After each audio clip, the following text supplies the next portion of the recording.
ఇప్పుడు ఇక్కడ యుఎస్ లో జరుగుతున్న పరిస్థితి గురించి అడిగారు. ఎలా ఉంది పరిస్థితి అక్కడ స్టూడెంట్స్ కి కానీ H1 వాళ్ళకి కానీ.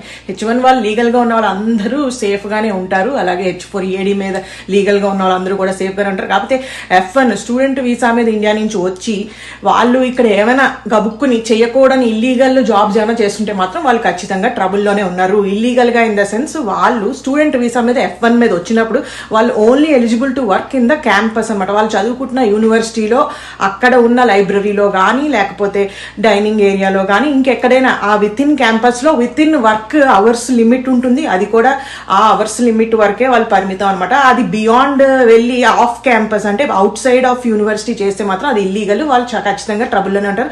సో ఎవరైనా అలా చేస్తుంటే కనుక చెయ్యొద్దని చెప్పండి ఖచ్చితంగా. అండ్ ఎంకరేజ్ కూడా చేయొద్దు. ఎవరైనా ఏదో మేము ఉద్ధరిస్తున్నాం మిమ్మల్ని అనే దాంట్లో వాళ్ళని ట్రబుల్లోకి తొయ్యొద్దు ఎవరు కూడాను. వాళ్ళు ఇల్లీగల్. F1 స్టూడెంట్స్ ఎవరు ఖచ్చితంగా యుఎస్ లో వర్క్ చేయకూడదు